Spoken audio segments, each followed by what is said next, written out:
e lançamos aí numa batedeira, um liquidificador, e fazemos então de um cesto de frutas um copo de vitamina. Colocamos aí tudo nos mínimos detalhes possíveis, porque nós não temos tempo. As nossas aulas, o tempo passa muito rápido e nós não temos uma disponibilidade de passar todo o conteúdo. Inclusive tem professores que perguntaram: como você faz para passar o conteúdo todo? Nossa, como que você faz? Eu falo: olha, eu não posso falar tudo, simplesmente eu destaco os pontos principais de cada matéria e eu falo sobre isso, tá? Porque a intenção aqui é passar um pouco de conhecimento. É um pouco de conhecimento. Você tem que sair daqui com um pouco de conhecimento, mas com conhecimento. Nós não somos capazes de guardar tudo, mas aquilo que você leva para a sua vida, você consegue guardar, né? E é por isso. Eu quero fazer uma introdução breve aqui. O que esperar em 2024? Vou te fazer uma pergunta aqui antes de começar. O que esperar em 2024? Você tem algum plano para esse ano? Você tem alguma dúvida para esse ano? Você tem algum medo? Aliás, deixa eu dar um conselho aqui: não tenha medo desse ano, tá? O provérbio de Salomão diz o seguinte: a Bíblia diz: o medo me causou o quê? Laços. O medo me dá laços, arma laços. O receio faz com que laços surjam. Então eu não tenho medo de 2024, tá? Porque medo, quando eu falo tenho medo, é uma propriedade, né? Eu não tenho medo como propriedade. Eu posso sentir um pouco de medo, mas o medo não é meu. O Salmo 27 diz que o Senhor é minha luz, minha salvação, a quem temerei, né? A quem recearei. Então, primeira coisa que eu te indico para 2024, não tenha medo, certo? Então, o que esperar? Talvez você chegou aqui pensando assim: eu vou bombar, eu vou conseguir, nossa, eu estou animado, matando os irmãos que chegaram agora. Obstáculos virão, mas vocês precisam acreditar naquilo que a gente está falando aqui, tá? Vamos para frente então. Você está esperando o quê? Se você não está esperando nada, eu vou te dar uma dica aqui. Muda ali para mim, por favor. Aí.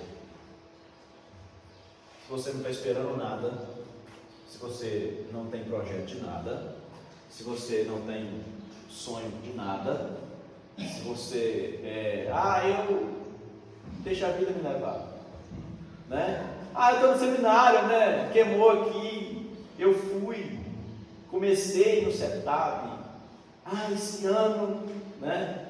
Aí chega o final do ano, o que você entregou? Nada, só bateu o cartão. E a minha luta tem sido essa aí. Nós somos praticamente como esse ratinho. É a roleta é o círculo vicioso. É o ciclo vicioso, na verdade. Aí é o círculo vicioso. Você está assim? Você terminou 2023 igual esse ratinho? Lá naquela: nossa, estou fazendo muito. Você saiu do lugar? Você atingiu alguma coisa em Deus?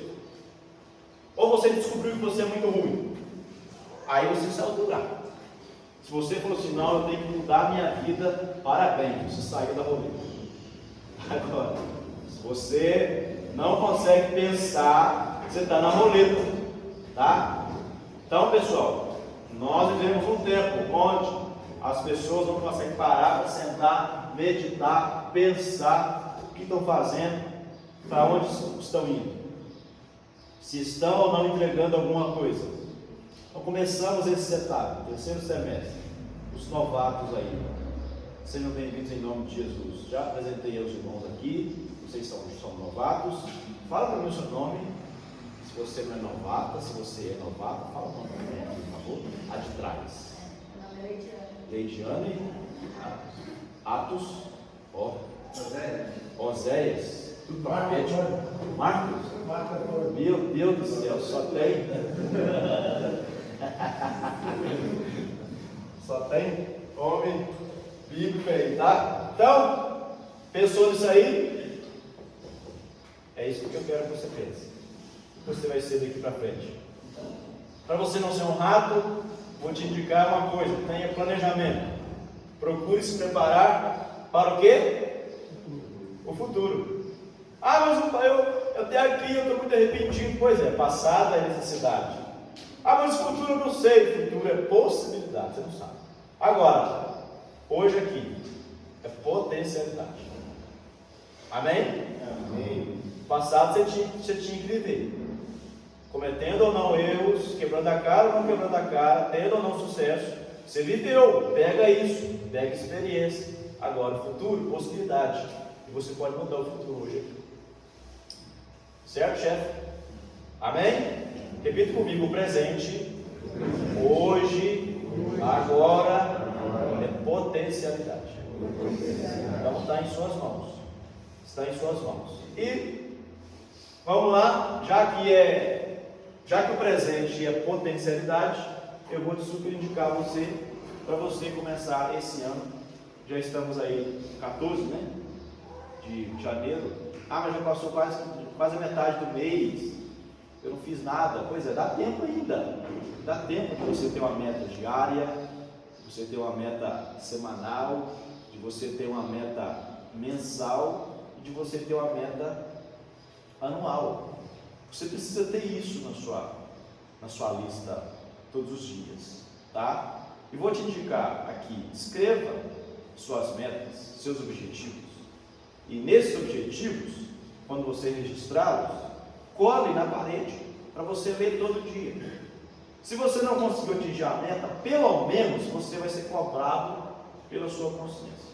Agora, se você não anotar nada, não escrever nada, não planejar nada, o que vai acontecer? Você não vai ter do que se justificar. Certo? Me entenderam, amém? Então a nossa intenção aqui no setup é você ter planejamento. E Deus é um Deus de planejamento. E vamos aprender isso aqui hoje também. Seja produtivo. Jesus disse isso, né? Olha, não foram vocês que escolheram a mim, mas eu escolhi vocês. Foi o Pai que uniu vocês. E vocês devem ir, produzir fruto, e o vosso fruto permaneça. E tudo que em meu nome pedir ao Pai, Ele vos conceda. João 15,16. Mesmo fazendo um pouco mais fácil, irmão. Não tem assim, minha meta é ler a Bíblia 50 vezes. Você nunca vai conseguir. Minha meta é ler 5 vezes a Bíblia. Você consegue? O seu tempo é disponível? Não, minha meta é ser ler a Bíblia uma vez só. Um sapatinho ali. Isso aí, faça pouco, mas faça. Mais fácil. Seja um obreiro excelente, ajude seu pastor e se pareça com quem? Com Cristo. Se você frequenta o seminário e você não se parece com Jesus, eu vou te dar uma dica aqui: você precisa mudar de rota, porque a intenção aqui é fazer você ser parecido com Cristo, é fazer você ser um obreiro excelente. O seminário aqui é seminário de formação de obreiros, não é para sair daqui com dúvida se Adão teve ou não um bico. Amém, gente? Nós não estamos aqui para desvendar enigmas. Eu descreio na Bíblia. Não, nós cremos. Eu creio até na capa da minha Bíblia, eu creio. Então a nossa intenção aqui é formar você e te lançar na obra de Deus. Então, meta diária, semanal, mensal e anual. Qual é a sua meta diária? Qual é a sua meta semanal? Qual é a sua meta mensal? Sua meta anual. Só para me encerrar aqui, vou te dar uma dica. O preguiçoso pensa como vai terminar o dia. O pobre pensa como vai terminar a semana. O classe média pensa como vai terminar o mês. O rico pensa como vai terminar o ano. O milionário pensa como vai ser os próximos 10 anos.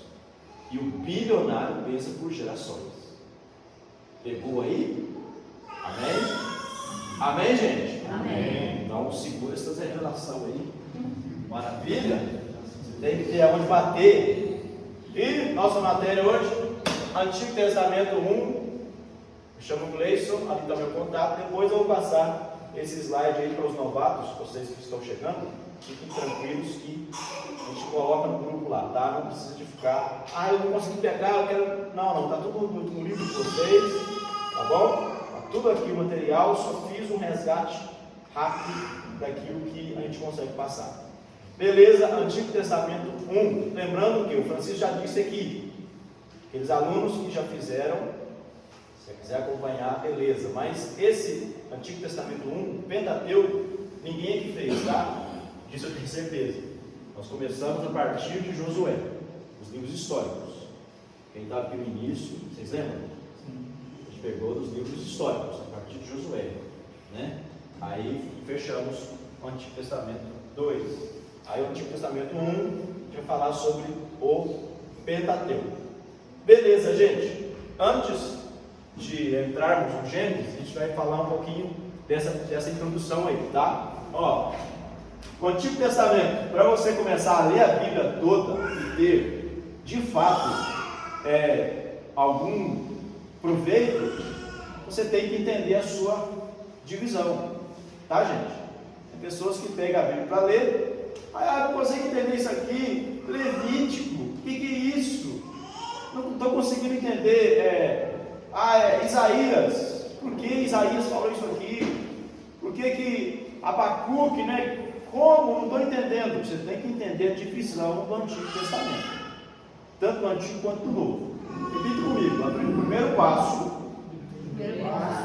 para se estudar a Bíblia é preciso estudar a sua divisão. Então você tem que saber dividir os livros da Bíblia, tá? Você tem que saber, você tem que pegar no Jeremias, ele foi um dos profetas maiores que profetizou durante a invasão de Nabucodonosor e antes dela, tá certo? Então você tem que ter essa noção. Então o primeiro ponto aqui da divisão é o Pentateuco, que vai de Gênesis a Deuteronômio. São os primeiros 5 livros. É a primeira divisão. É o que vamos falar hoje. Segunda divisão, livros históricos, são 12, pegando Josué até Esther. Depois, livros poéticos, são 5, Jó até Cantares. Após, profetas maiores, de Isaías até Daniel, também 5, e profetas menores, indo de Oséias até Malaquias. Tá certo? No total, Antigo Testamento, 39 livros. Lembrando que eu coloquei essa observação aqui embaixo, os livros do Antigo Testamento são devidamente encontrados na Bíblia hebraica. E a única diferença está na ordem. Olha só, pessoal, nós temos hoje a Bíblia católica, que possui livros que não são inspirados, tá? A nossa Bíblia, a partir do protestantismo, ela foi alterada em uma contra-reforma a respeito daquilo que Lutero disse, tá? Então, a partir do ano 1517, a Igreja Católica entra no empreendimento, a Igreja Católica Romana, o empreendimento de inserir como forma de rebate as teses de Lutero, tá? Então, a nossa Bíblia, ela está amparada por Romanos 3. Pega aí, Romanos capítulo 3. Romanos capítulo 3. Os livros que estão contidos na Igreja Católica, na Bíblia Católica Romana, são livros inseridos em rebate às teses e à reforma e aos pré-reformadores. Tá certo? Romanos capítulo 3. Achou aí? Versículo 1. Romanos 3, 1. Olha só, qual é logo a vantagem do judeu? Ou qual a utilidade da circuncisão? Muito em toda maneira. Por quê? Primeiramente, as palavras de Deus lhe foram o quê? Confiadas a quem? Aos judeus. Então, não tem nenhum indivíduo na face da terra com autoridade suficiente para apontar o dedo, a não ser os judeus. Tá? Por isso que o Antigo Testamento nosso, 39 livros, e são encontrados devidamente na Bíblia hebraica. Certo? Aí se você encontrar na Bíblia Católica aí alguns livros, você já vai de cara já matar a charada. Tá? Então é importante você saber desse detalhe aí. Amém, gente? Amém? Pode ir para frente? Então, beleza. Vamos hoje de Pentateuco, tá? Gênesis a Deuteronômio. Se você quiser abrir o Gênesis aí, pode abrir. Gênesis, abre aí Gênesis 1. Gênesis 1. Estarei com vocês até 8h40. Até 8h40. Gênesis capítulo 1.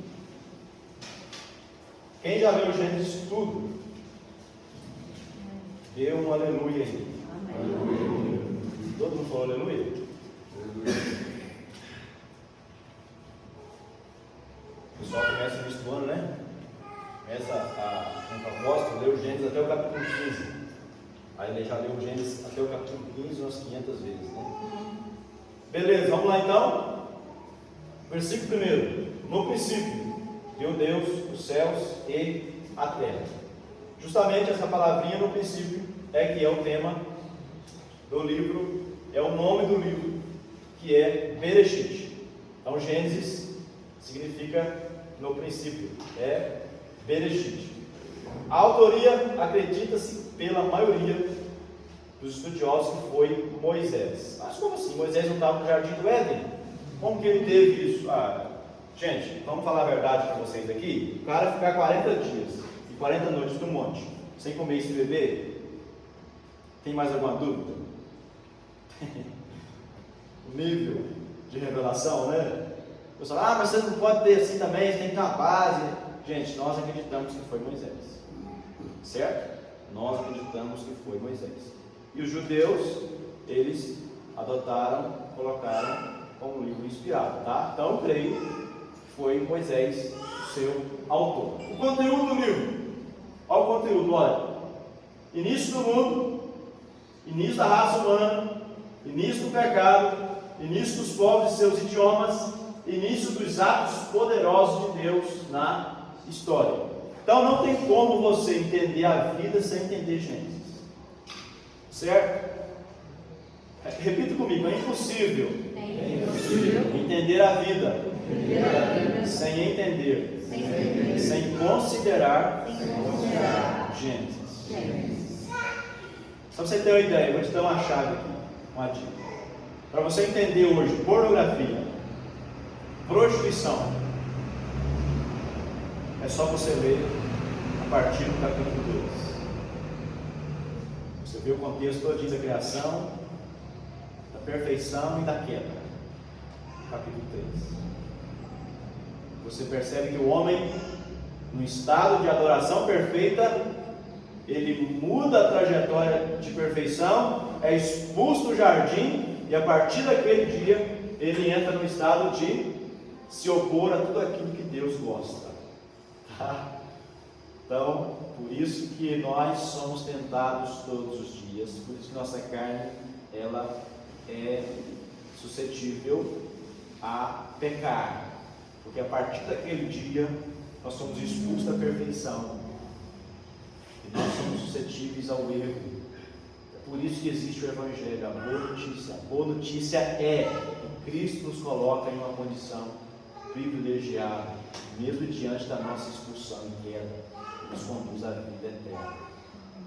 Então é impossível você entender a vida sem entender Gênesis, tá? Aconselhamento de casal, aconselhamento de jovens, tudo, gente, tudo está no Gênesis. Pega a base ali. O homem muda a sua adoração, não adora mais a Deus, adora quem? A si próprio. A si próprio. Aí está em 2 Timóteo 3, né?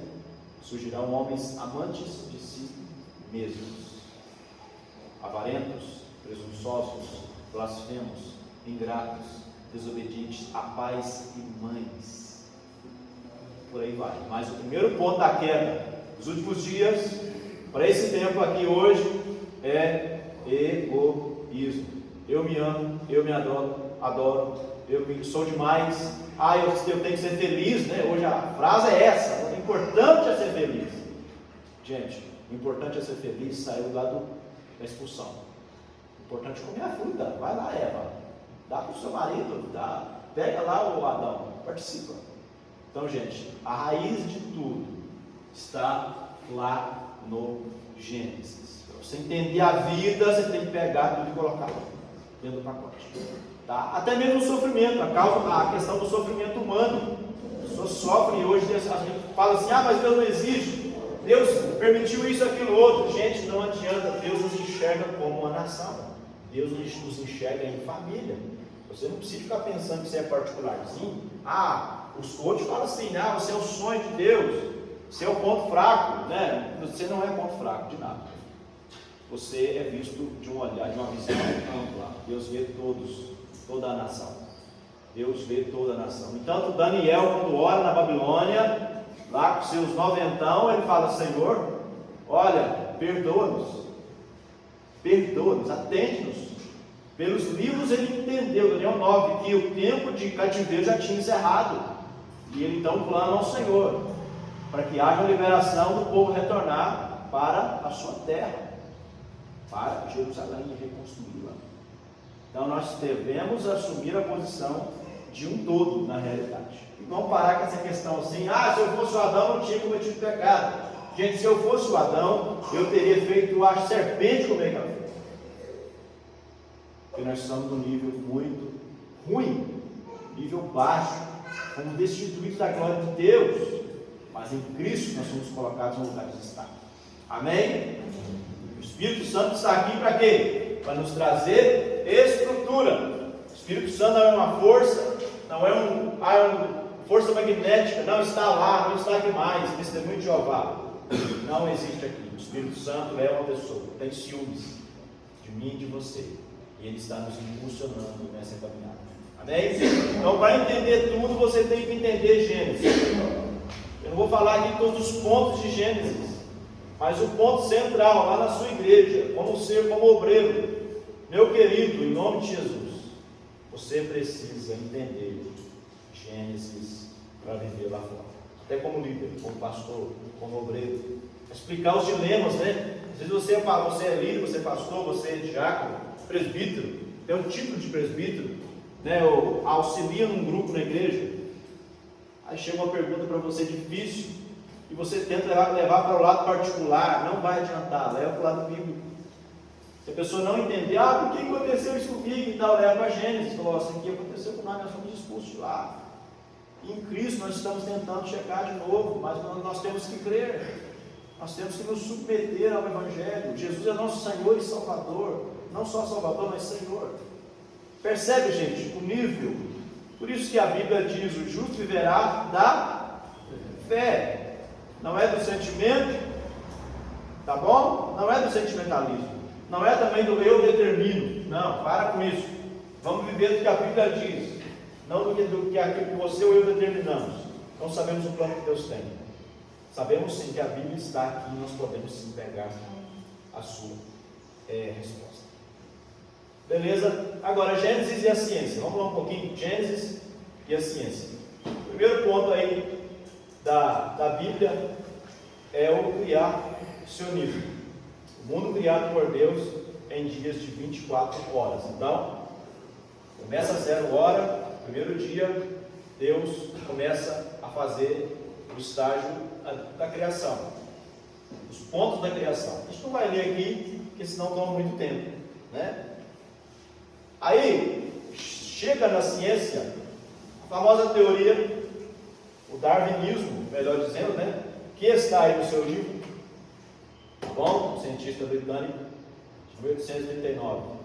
A Terra possui 4,5 bilhões de anos, sendo formada por meio de reações físico-químicas, e que todas as formas de vida se deram gradativamente.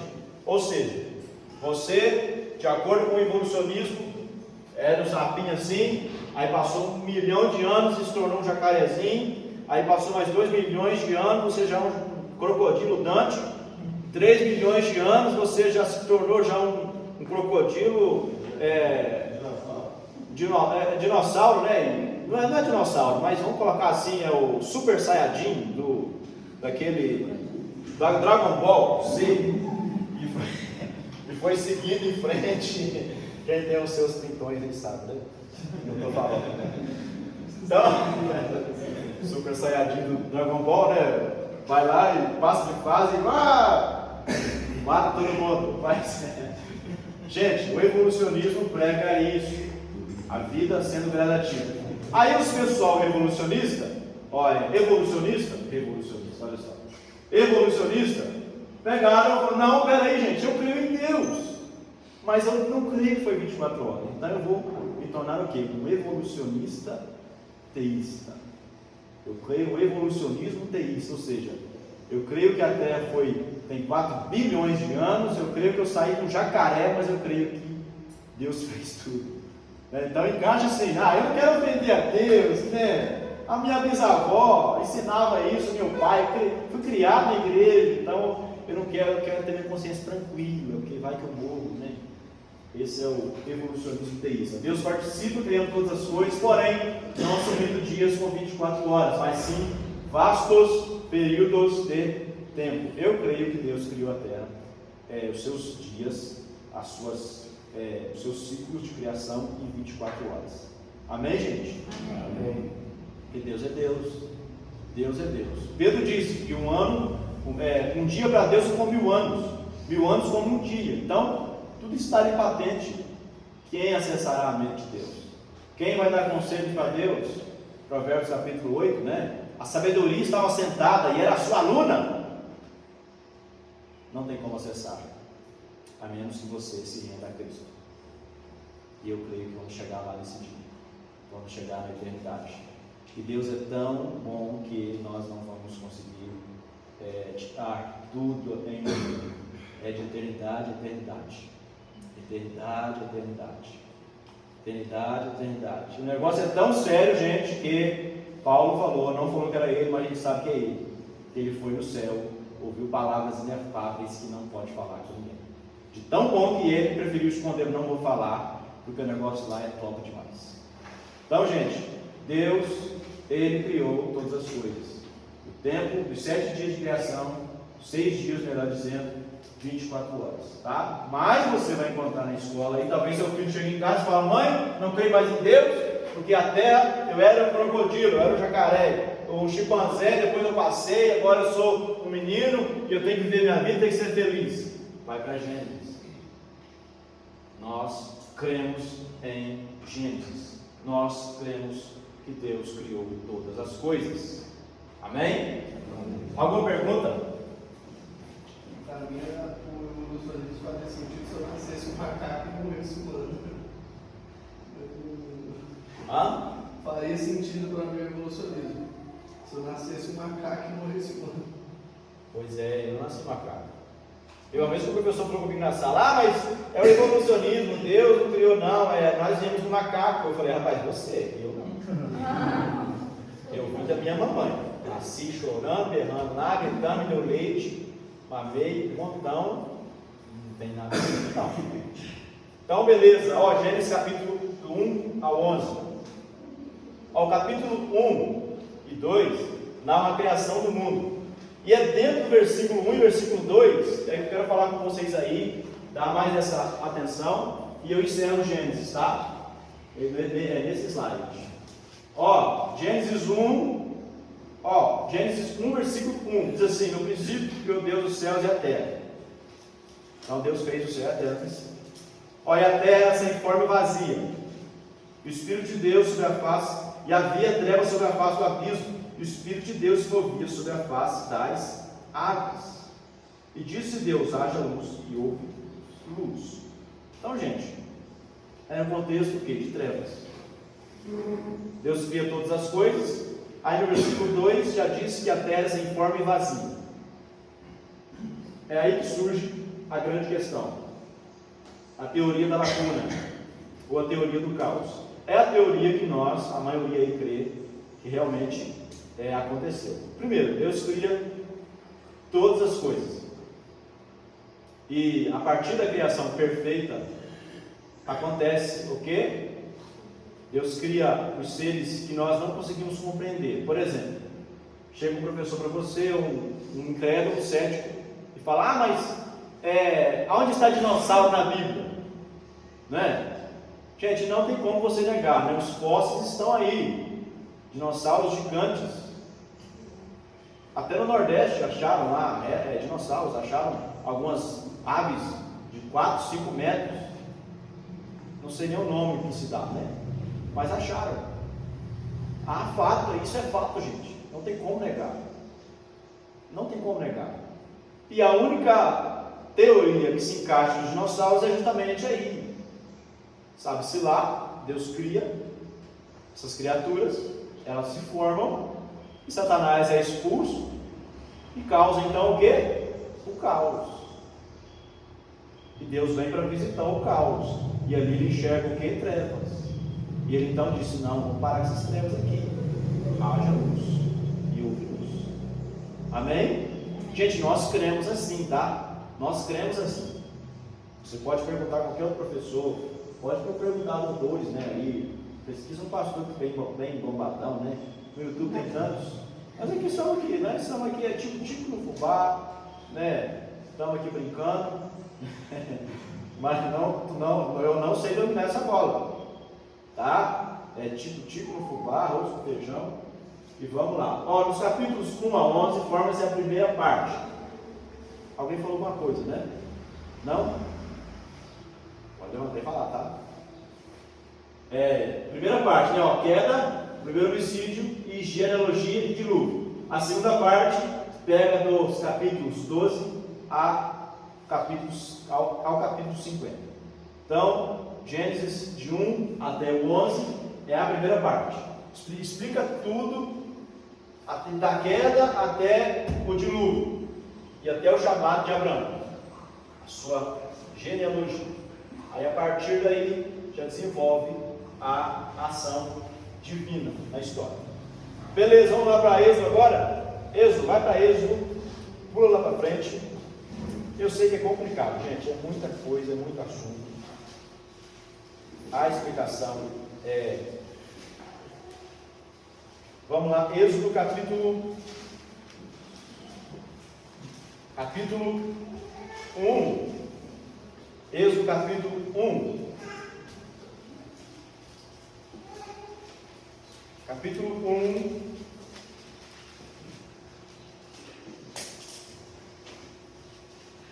Capítulo 1. Diz assim o versículo 1. Ó, esses, pois, são os nomes dos filhos de Israel que entraram no Egito com Jacó. Cada um entrou com sua casa. Então, pessoal, por que eu li esse texto? Porque nome Êxodo, o significado hebraico quer dizer nomes. Então, Êxodo são os nomes dos que deixaram o Egito. Já na tradução grega, significa o que? Saída ou partida. Israel sai do Egito após 430 anos ou 400 anos, especulativo também, não se pode afirmar categoricamente, 430 ou 400, entre esses anos aí, sai a partir de 400 ou 430 anos de escravidão. Acredito eu que foi aproximadamente aí uns 150, no máximo 200 anos de escravidão, tá? Total. Por quê? Porque José tem que viver muitos anos. Aí vem os seus filhos crescendo, a primeira geração. Aí depois o faraó percebe, lá na frente, o novo faraó. Não, peraí, está errado essa coisa aqui. Está errado, eles estão crescendo muito. Então eu acredito que a escravidão geral mesmo, vamos colocar aí entre 150 e 200 anos, no máximo. Então não foram 430 taxado ali na nos escravos. Beleza? Ó, a importância do livro. Esse livro relata como a família e os descendentes de Abraão, escolhidos por Deus no Gênesis, vieram se tornar uma grande nação. Então, para você entender o plano de salvação, você precisa compreender também Êxodo, tá? Que é lá no Êxodo que vai mostrar toda a organização, todo o conjunto ali que vai compor a chamada, né? Vai dar sequência ao plano de salvação. Então no Êxodo você vai ver Moisés subindo no monte, recebendo as tábuas da lei, transmitindo ao povo o recado do Senhor, organizando a forma de culto, instruindo acerca do tabernáculo também, e colocando o povo dentro dos trilhos.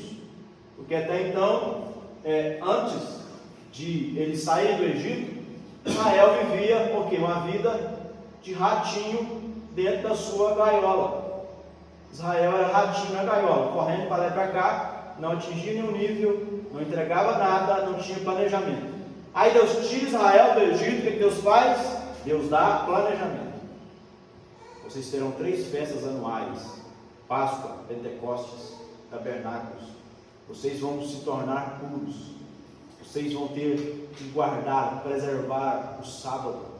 O Senhor vai mandar alimento para vocês. Vocês deverão seguir as ordens ditadas por Moisés.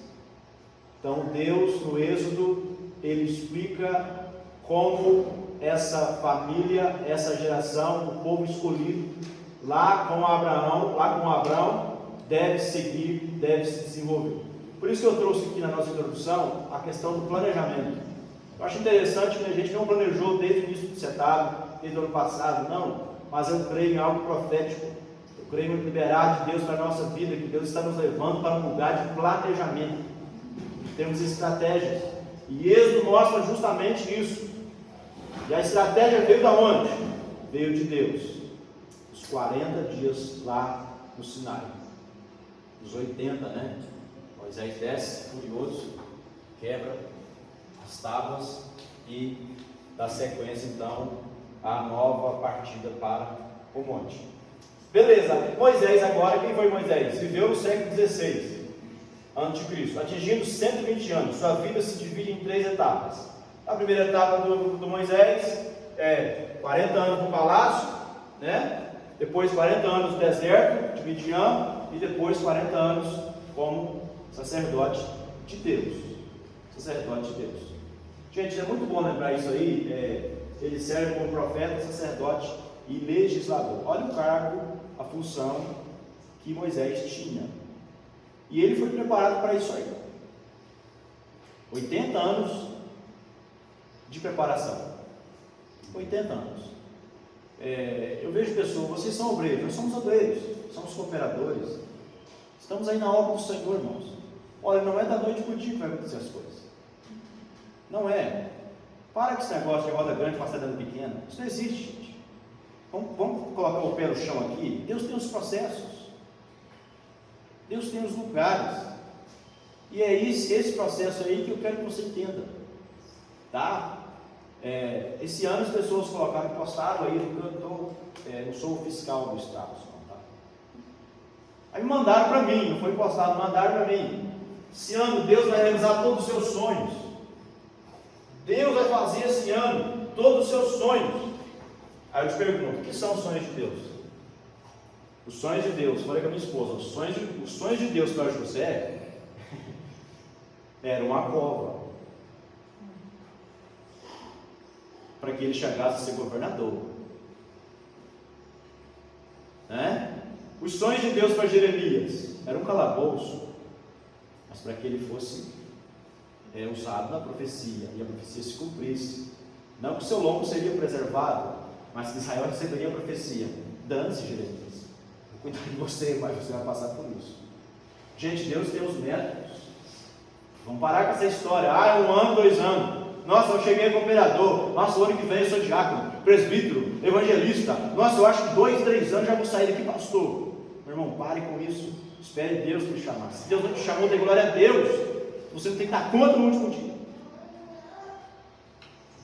Para mim, a pessoa que quer ser pastor na marra, ele tem que se levar para cachoeiro, colocar uma camisa de força nele, porque ele não sabe o que está falando. E tomar gardenal pelo menos 5 vezes por dia. Porque existe esse processo. Não que nós estamos aqui sendo pastor, fazendo as coisas forçadas, mas nós sabemos, irmãos, tem um cara que gosta de correr de público, se chama Cristo. Eu corro de público. O pessoal morre, o Cristo já mata o público.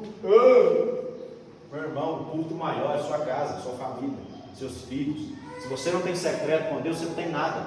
Se pensar, eu oro na igreja assim, todo mundo me vê. Se você não tem vida no secreto, você não é nada. Você só é alguma coisa quando você tem secreto. E aqui Moisés mostrou quem ele era. Por quê? 40 anos e 20 anos. 40 anos. Sem realeza, sem conforto. Topa ver os sonhos de Deus? Agora ficou mais difícil. Objetivo do livro do Êxodo. saída do Egito, mostra a saída, depois entrega das leis, já falei, e construção do tabernáculo. Depois, a data da saída do Egito, 1446 a.C. Tempo de permanência, como eu falei, entre 400 e 430 anos. Agora, a religião do Egito, politeísta, aproximadamente 500 divindades. 500 divindades. Então, Israel está inserido no meio do povo de 500 divindades. Israel, então, começa a adotar aquele costume, aquela cultura. Aí, quando Israel sai do Egito, o que Deus faz? Vou dar os 10 mandamentos. Não terás outros deuses diante de mim. Não farás para ti imagem de escultura. Né? Você não vai roubar, você não vai poder matar, você vai ser santo. Santo. Então Deus exige, então, o que? Santificação. É o que eu quero meditar com você rapidamente. A vida com Deus, ela leva você para um nível de mudança. Amém? Amém. Você tem que ser santo. A divisão do livro, capítulo 1 ao capítulo 15, é a libertação dos israelitas. Processo de libertação, né? Capítulo 15 a 18 mostra a jornada até o Sinai. Depois, do 19 ao 40, descreve Israel no Sinai. E agora no Novo Testamento. Para você entender sangue de Cristo, para você entender morte, para você entender redenção, justificação, você tem que passar pelo Êxodo. Tá? Porque aqui nós vemos que Deus institui o culto. E neste culto, uma vez por dia, aliás, 2 vezes por dia, era um cordeirinho de manhã e outro cordeirinho à tarde. Todo dia o sacerdote tinha que pegar o incenso, acender, colocar a brasa e o tabernáculo ser ali alvejado por um perfume. Os pães da proposição eram totalmente preservados, o candelabro tinha que ficar aceso, o altar que ficava lá fora tinha que permanecer também nos cuidados, aquela chama que Deus acendeu deveria permanecer, e Israel viveria em um clima de sacrifício a Deus todos os dias, todos os dias, todos os dias, todos os dias. Então Deus, quando tira Israel do Egito, diz assim: olha, eu tenho uma terra para vocês. Eu quero dizer antes disso, a terra que eu tenho para vocês é o meu coração. Eu quero que vocês acessem esse coração. Eu quero que vocês entrem nessa comunhão comigo e conheçam. E me conheçam. Gente, é fantástico isso. Eu poderia ir mais fundo, mas não pode. A gente não tem tempo. Então, Páscoa, travessia do Mar Vermelho e a lei representam aquilo que é a vida e morte, a ressurreição de Cristo e a vida do Espírito Santo são para o novo concerto. No entanto, lá em Lucas 22:19, o que Cristo fala lá na instituição da Santa Ceia? Esse é meu corpo, que é o que? Entregue por vós. Pega o pão e parte. Pega o cálice, o que ele diz? Esse é o cálice da nova aliança. É no sangue de Cristo. Então, quando pegar o cálice, lembra que, olha, nós estamos bem, que Jesus fez por nós. E para entender o sacrifício, vamos passar pelo Êxodo. Agora, Levítico, correndo aqui, se tiver alguma pergunta, pode me parar. Se eu não souber responder, eu chamo o Francisco. Levítico, vamos lá. Pode abrir Levítico agora. Pulando para Levítico. Gente, vocês estão entendendo alguma coisa? Olha lá, hein? Não vou falar mentira não, hein? Quem não está entendendo nada? Não entendi nada. Nada. Eu creio que alguma coisa você está entendendo, né? Acho que de 100% aí, o mínimo 10% de tudo que a gente está passando aqui. Ou menos também, mas o importante é você pegar e levar para a sua vida. É por isso que eu nunca gostei não sei para que equação, fórmula de segundo grau, equação, matemática, né? O cateto da hipotenusa. Eu não uso isso no meu dia a dia, por isso que eu não aprendi nunca na minha vida. Então aqui a gente não está ensinando você o cateto da hipotenusa, uma fórmula secreta da matemática. Está ensinando você aquilo que você pode levar para a sua vida. Leva para você, insere lá na sua casa, e isso vai fazer diferença, amém? Levítico, vamos lá, capítulo 1, versículo 1. Olha, chamou o Senhor a Moisés e falou com ele da tenda da congregação. Da tenda da congregação. O Senhor falou com Moisés. Fala aos filhos de Israel e diz-lhes: quando algum de vós oferecer oferta ao Senhor, oferecereis as vossas ofertas de gado, de vacas e de ovelhas. E se a sua oferta for holocausto de gado, oferecerá macho, sem mancha, à porta da tenda da congregação, a oferecerá, de sua própria vontade, perante o Senhor. Gente, beleza. O Êxodo, Deus organiza a forma de culto. Deus dá a planta do tabernáculo lá no Sinai para Moisés. Amém? Agora, Levítico é para explicar justamente como que isso sucedeu. Beleza? Então, o nome do hebraico Levítico é Shamor. No grego é a respeito dos levitas. Por quê? No Êxodo, Deus institui a forma de adoração. Em Levítico, nós vemos a explicação dessa adoração, a ministração dos levitas. Tá? Agora, por que ler Levítico? Por que eu devo ler Levítico? Você já viu alguém reclamar de Levítico? Hã? Quem é que já leu a praga da tina? Praga da tina. Levítico tem muito isso, né? Até a casa ficava leprosa. Tinha que descascar as paredes. E é tão séria a questão aí, que você tinha que ter uma pá na mão, para no número 2, você pegar ali o número 2, fora do arraial. Você está me entendendo, né? Alguém que não sabe o que é o número 2, você pergunta para o próximo que está do seu lado, né? Vai te perguntar. Gente, Levítico mostra a organização e a forma de culto e a administração dos levitas. Porque leitão, que integra o cano do Antigo Testamento. Então, os judeus, como a gente leu lá no Romanos 3, eles colocaram ali como livro inspirado, tá? E nós cremos plenamente nisso. Certo? Suas leis morais se aplicam aos nossos dias. Gente, as nossas leis são extraídas da Bíblia Sagrada. São extraídas daqui. Você sabia, por exemplo, esse estudo que estamos tendo aqui, a escola, nasceu aonde? Reforma Protestante. As grandes faculdades do mundo foram fundadas por pastores. Interessante, né?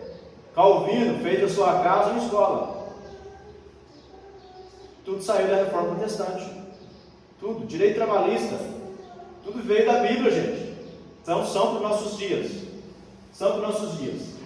Porque no Novo Testamento são 40 vezes. 40 vezes é a menção. Porque sem entender o sacrifício do sacerdote levítico, não poderemos compreender a forma adequada do papel de Cristo. Por que eu gosto de ler Levítico? Porque eu vejo como Deus é sério. E uma vez uma pessoa perguntou, pastor, me explica, por que Levítico? Eu não entendo nada. Eu falei assim, comece a entender os seus pecados, comece a olhar para dentro de você, as suas mazelas, e leia Levítico, e você vai entender o que Cristo fez por você. Mas era ruim, irmão. Nós somos um pouco ruins, os pecadores, mas redimidos no sangue de Cristo. Então por isso é importante ler Levítico. E Moisés, acredite-se, foi então o seu autor também. Agora, aspecto religioso. Vamos lá? Após 400 anos de escravidão, o povo hebreu precisava passar por uma reciclagem a fim de se libertar das crendices do Egito. Deus deu a legislação para orientá-los. Gente, Deus deu a legislação para que Israel pudesse oferecer a Ele culto como Ele quisesse ser adorado, e não conforme o seu próprio pensamento. Isso eu coloquei a última ali, a frase. Tem pessoas aí que falam, eu posso adorar a Deus de qualquer jeito, o importante é o meu coração, eu estou aqui, não, eu posso servi-lo do meu jeito. Não, gente, você tem que parar e perguntar para Deus: Senhor, eu estou sendo agradável ao Senhor? Eu estou andando de acordo com a Bíblia? Eu estou sendo agradável aos teus olhos, de acordo com a Escritura Sagrada? Gente, eu ficava assim, só uma reflexão rápida aqui. Ficava preocupado, porque eu tinha dia que chegava no culto, antes de entender isso, e o irmão pegava o microfone, começava a pregar, a cantar, um hino, um louvor, e falava: não, eu senti que o Senhor mandou eu cantar esse louvor nessa noite. Eu senti que o Senhor falou comigo, eu tenho que começar o culto com esse louvor. Aí assim, mas por quê? Eu posso escolher o louvor, eu posso colocar, eu posso... Mas a pessoa se coloca numa brecha, numa dispensação do Espírito Santo, que é possível totalmente, gente, Deus controlar o louvor. É possível totalmente. Você pode, talvez, ter que ensaiar assim, se dedicar ao Senhor, mas Deus pode mudar. É a forma que Ele quer. Ah, mas Deus mudou aqui. Não, Deus não mudou, e você não está conectado em casa. Amém? Ah, Deus mudou a mensagem que na hora de pregar, e você não estava conectado. Você já deveria ter vindo com ela de casa, daquele jeito ali. Deus mudou na hora, Deus pode acrescentar alguma coisa, mas mudar é falta de conexão com o Espírito Santo em casa. Isso pode acontecer. Tá bom? Então, Deus escolhe a sua forma e como quer ser adorado. Não existe essa questão aí, tá, gente? Eu adoro a Deus de qualquer jeito. Hoje você vê tantas coisas, né, dentro da igreja. Você vê o que? As pessoas adorando a Deus. Eu adoro o Senhor, né? Eu busco o Senhor, eu estou cantando esse louvor aqui, o Senhor está... Gente, primeiramente, tem gente achando que qualquer música é adoração. E não é. Não é. Qualquer música não é adoração. Hoje, no meio gospel, existe uma estratégia, marketing, existe uma grande produção para atingir o público. E qual é o público, como que se atinge um grande público, a grande multidão? São cantando canções que tocam os seus corações e que falam com os seus sentimentos e não são voltadas devidamente ao único que é digno de receber a honra e a glória do poder. Tem muitas canções, tá? Se você for parar para anotar hoje, você enche uma folha. Não vou falar nenhuma aqui, senão eu vou te ofender. Você começa a meditar nas canções. Vou no culto assim, eu fico meditando. Essa é de Deus, vamos ver se é de Deus. Começa assim, até agora é comigo. Não, até agora falou comigo. Não, é só comigo. Não é de Deus. Teve um dia que o irmão estava no rádio, se ouvir na rádio, né? Ele horrorizado ao meu sogro. Que é isso? Rapaz, falou comigo que essa música aí não é hino. Não é louvor. Eu falei: rapaz, não é, nunca foi, nunca serve. Presta atenção. Ela fala com o seu coração. Ela não fala com transmitindo o coração de Deus. Né? Ela não corrige, não exorta, não te leva à santificação. Ela te eleva a um nível de sentimentos. Você faz toda a burrada na vida e a música te apoia. Você é mais que vencedor, você é vencedor, você. Aprende a analisar isso aí, tá, irmão? Você que é obreiro, pastor, líder aqui, líder de grupos, fala a verdade. Fala a verdade. Cante louvores bíblicos, pelo amor de Deus, porque o louvor é a extensão bíblica. O louvor é a extensão da palavra. Fala a verdade, irmão. O pastor vai perseguir, a igreja vai perseguir. Que persiga, seja bíblico. Nós precisamos ser bíblicos, porque esse sentimentalismo está levando as pessoas para um nível de rebeldia contra Deus e seus planos. Somos sentimentais? Sim, temos coração. Não somos frios, não temos uma pedra no peito. Choramos, temos dores? Sim, mas quando nós ajustamos a nossa adoração, meu irmão, isso um dia some. E você não vai lá na igreja não receber aquela instrução que vem de Deus, não que vem do homem meramente. Beleza? Então, o propósito do livro: convocação para um tempo de santificação. E a importância do sangue, né? Levítico, você vê a importância do sangue. Meu Deus, é muito forte isso. Vamos para frente. A divisão do livro de Levítico, capítulo 1 ao capítulo 7, os tipos de sacrifícios. Capítulo 8 ao capítulo 10, regras referentes ao sacerdócio. Aí, do 11 ao 15, leis referentes à pureza e à impureza. E o 16 a 27 mostram, abordam várias leis concernentes à santidade. É o famoso Yom Kippur, uma vez por ano, né? Pegava-se dois bodes, era espiado ali pelo sacerdote e o outro era conduzido também para o deserto, e lá ele era amarrado a um penhasco, a uma pedra, e ele então é lançado a um precipício, como forma de lançar fora o pecado e de purificar Israel. Tudo isso aponta para quem?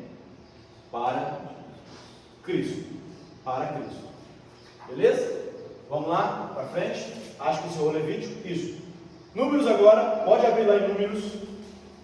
Vamos pular para frente. Estamos correndo aqui, porque a hora não nos espera.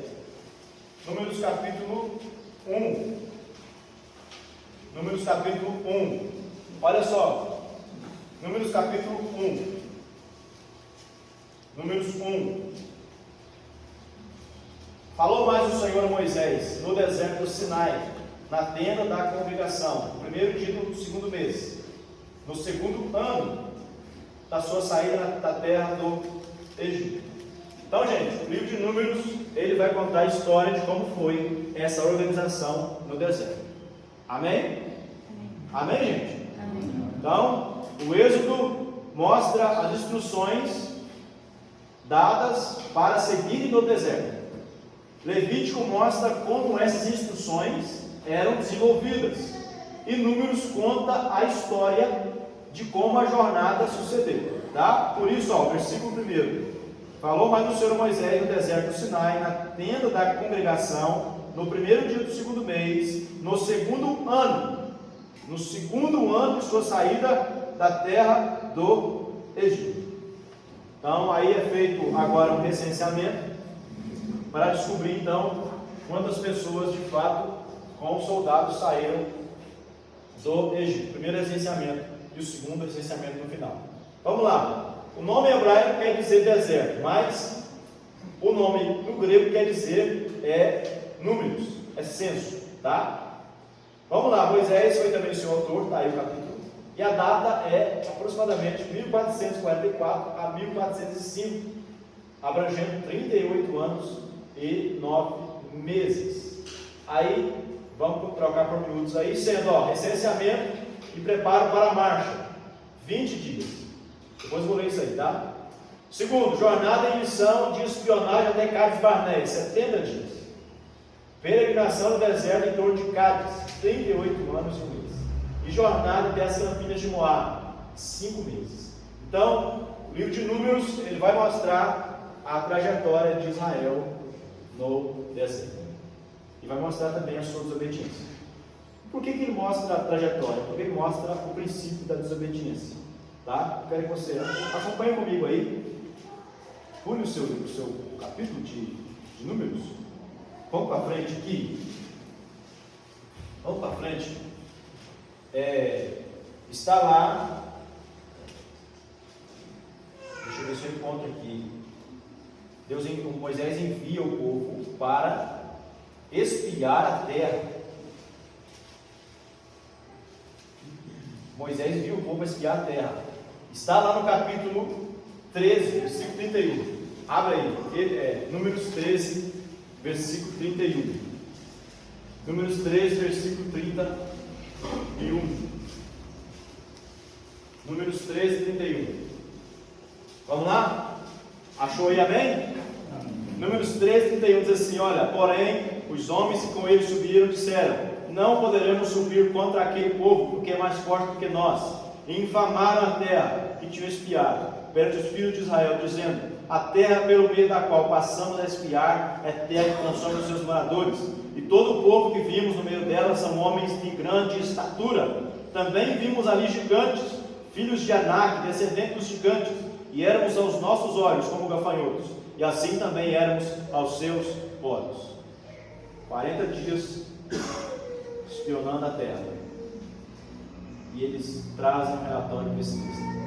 Você sabe que somente 2 foram favoráveis à entrada, né? foram Josué e Caleb.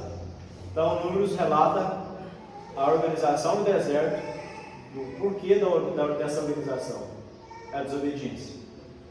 O primeiro pecado é também constituído no Novo Testamento, o pecado da murmuração, né? Beleza? Olha, agora volta lá atrás, capítulo 1, versículo 10. Capítulo 1, versículo 10. Volta lá atrás.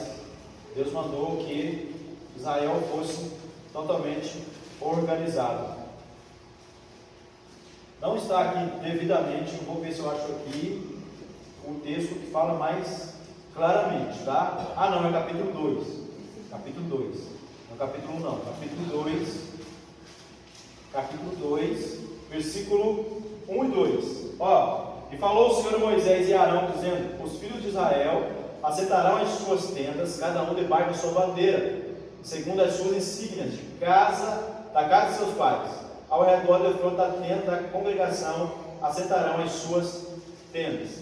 Então Deus dá a ordem certinho: olha, eu quero que vocês sigam para a terra prometida, mas vocês vão seguir dentro de uma devida organização, dentro de um planejamento, tá? Então cada tribo tinha o seu lugar, cada tribo tinha a sua bandeira.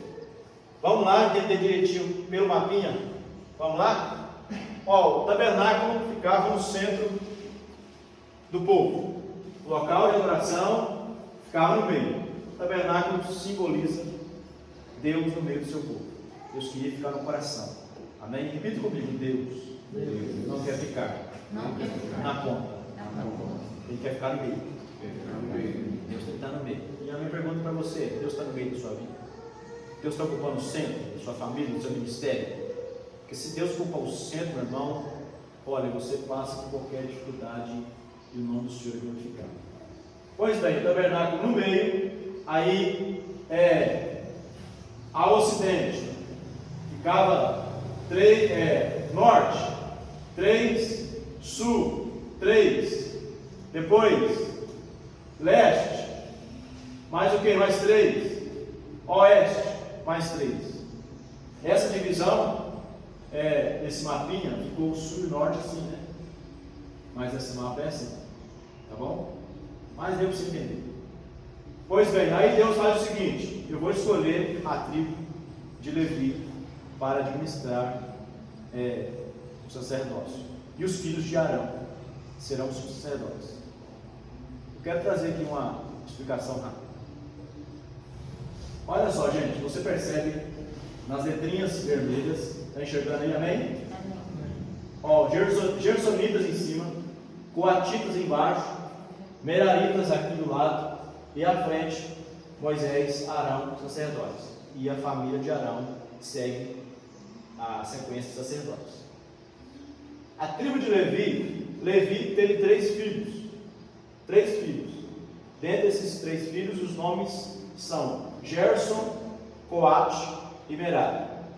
Aí Deus faz o seguinte: não, já que Levi tem 3 filhos, eu vou nomear aqui 3 grupos de administradores do templo, do tabernáculo, que serão os Coatitas, que serão os Gersonitas e os Meraritas. Certo? Amém? E divisão de tarefas seria o seguinte: os Gersonitas, eles tomariam conta da cortina, as cortinas externas e internas. Aí vem os Coatitas, tomariam conta dos utensílios interiores, arca, aí vem candelabro, mesa dos pães, o altar do holocausto. E depois vem a terceira, que são os Meraritas. Eles tomariam conta da parte da madeira, da estrutura, das bases, das colunas. E em volta deles ali, sobre a sua, debaixo da sua autoridade, acima deles haviam os sacerdotes, designados da família de Arão. E no seu entorno, as tribos debaixo de sua bandeira, devidamente, sendo sul, sendo norte, leste e oeste. Tudo organizadinho, tudo nos seus mínimos detalhes. Podia sair fora, tinha que ser. E outra, tinha uma nuvem ainda indicando o momento de partida. nuvem se levantava, Israel então entendia. As duas cornetas eram tocadas simultaneamente e todo mundo pega, vamos lá, tá, a nuvem está saindo, vamos chamar o nosso líder aqui da nossa tribo, que nós vamos partir. E foi assim que Israel se desenvolveu no deserto. E se desenvolveu com total responsabilidade e zelo. E aí que entra a questão, né? Nós somos espirituais demais para ser zelosos, né? Recebemos uma visão, um monte, uma profecia, Deus vai fazer, mas a gente não se prepara, a gente não planeja, a gente não estuda, a gente não faz um setup da vida, a gente não se conecta e quer que Deus cumpra profecias.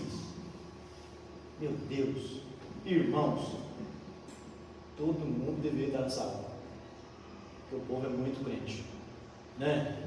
Não, tem que receber a palavra, Deus tem que falar comigo, amém, mas o que você está fazendo? Gente, eu sou pastor, pela graça do Senhor, tenho esse título, mas eu já tenho que estar construindo lá na minha casa alguma coisa. Se acaso, igual vem o pastor Pedro, né, de vez em quando ele chega, já chegou perto de mim assim, já, né, ele ficou rodeando a gente assim, eu sou juvenil, eu falo, doutora, venha, doutora, construindo lá. Pessoal, temos que ser organizados, parar com essa procrastinação. Chega amanhã, depois da manhã, sábado, segunda. Não, mês que vem, começa agora, tem um planejamento. Israel vivia sobre planejamento. Deus gosta de vida organizada. Vou parar com essa enrolação. Começou o setup hoje, começa firme, pé no chão, tem dificuldade, procura, vamos lá. Sacode a poeira. Vamos seguir em frente. Vamos seguir em frente. Dúvidas? Estamos aqui para te ajudar. É um ajudando o outro. Estamos no mesmo nível. Mas temos que ter o quê? Organização. Aí só um pontinho aí, desses levitas, cada um tinha sua função. E a função de levita era o quê? Era carregar, meu amigo. Era peso. Cada um tinha o seu lugar. É engraçado, né? O povo não lê a Bíblia, começa a cantar uns hinos na igreja, um louvor, né? Ou até músicas que não são louvores a Deus, e fala que é levita do Senhor. Não há mesmo nada. Fala que é levita. Levita, ele ministra com serviço. Você ouviu uma cantora, um cantor famoso cantar na igreja, ou um pessoal da sua igreja lá que canta, eu sou levita do Senhor. Só faço isso aqui. Põe o microfone aqui para mim, sou levita do Senhor. Você não é levita do Senhor, coisa. O levita ele tem que colocar a mão e levantar o peso, tem que estender a cortina, tem que carregar a arca. É ele que leva a adoração. E isso, a adoração, gente, é essa gritalhada, blá blá blá, ou falar, ou um marketing que faz uma voz excelente, ou milhões de seguidores no Instagram. Isso não é adoração. Adoração é serviço. Não é ser visto, porque tem muita gente ser visto, né? Eu estou no serviço do Senhor. Serviço ao Senhor. E isso é que é, na verdade, ser um levita da casa do Senhor. Isso é ser levita. Mas tem levita que canta? Pode ter. Davi número 1, né? O Asa, o cantor, pegava os instrumentos. Mas o maior serviço, irmão, não é serviço, é nos bastidores. É aí que acontece o segredo. Vamos lá?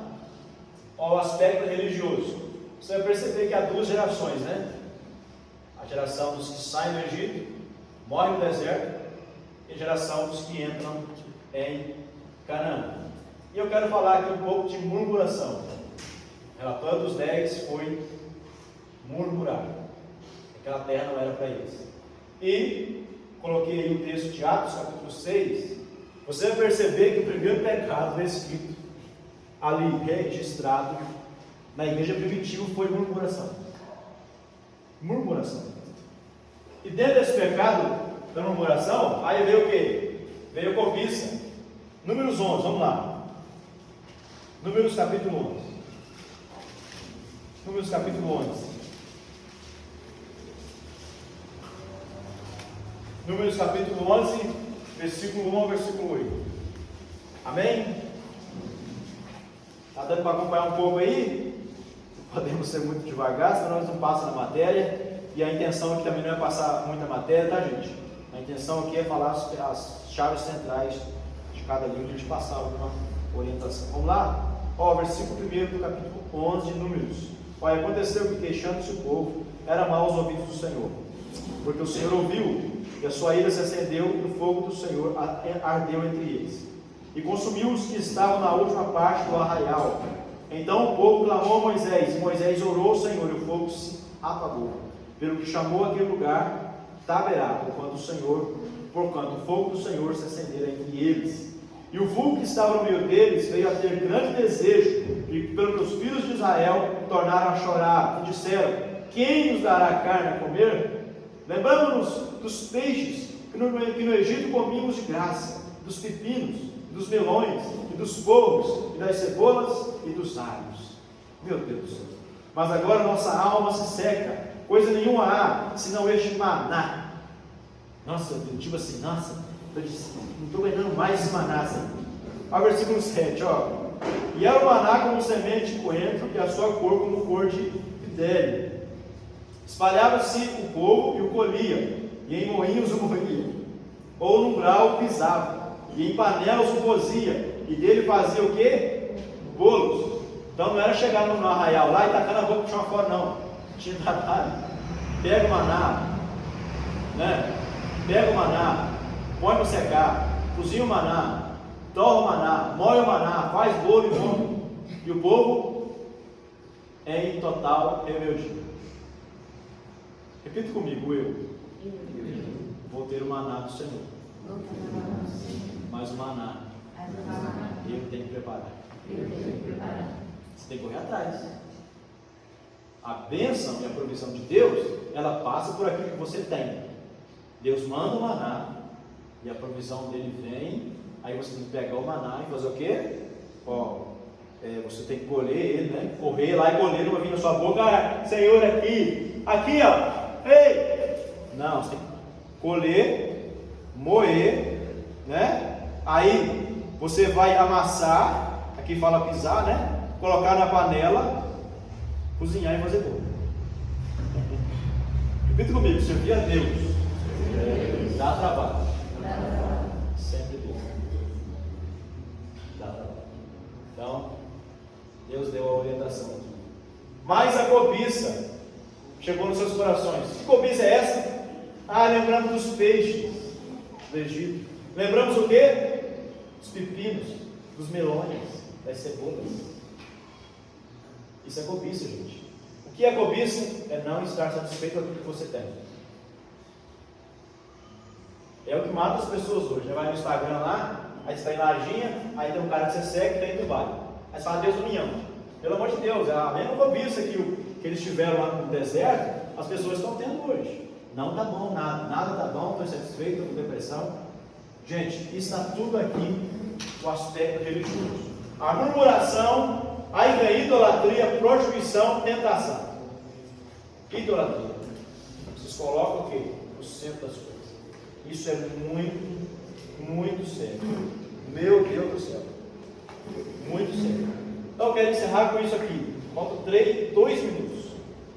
2 minutos. Faltou Deuteronômio. Mas Deuteronômio vai dar certinho, porque eu pego Deuteronômio. É a despedida de Moisés, né? Tchau, Moisés. Ele citando a lei novamente. Para aquela geração que nasceu ali no deserto, tá? Os 20 anos para baixo, que não morreu. Moisés cita novamente a lei e fala: olha lá. Chegando lá, vocês não vão se ajustar aos deuses deles. Tá bom? Moisés dá a instrução do Deuteronômio e então fecha o seu ciclo e Deus o leva para si. Eleazar toma o lugar. Israel então vai fazer o quê? Repete toda aquela lei. Israel confirma: não, nós vamos adorar o Senhor, nós não vamos como é que é? Prostrar diante de outros deuses. Obrigado. Não vamos adorar ídolos, vamos servir o Senhor, né? e vamos seguir a sequência. Vamos fazer um concerto com o Senhor, uma nova aliança. Por isso que ainda está na repetição da lei. Amém, gente? Amém? Amém. Próxima aula estaremos aqui finalizando o Deuteronômio até rapidão e entrando já nos históricos. Aí, a partir dos históricos, que são de Josué a Esther, os meus amigos aí, vou deixar aqui para não demitir. Quem já fez no semestre anterior, no início, se você quiser participar da aula, tem coisa nova. Sempre tem. Amém? Não vai ser exigido trabalho para você. Só quem não assistiu. Vamos orar. Amém? Pode ficar de pé, se estiver os nossos. Quase 2 horas falando aqui.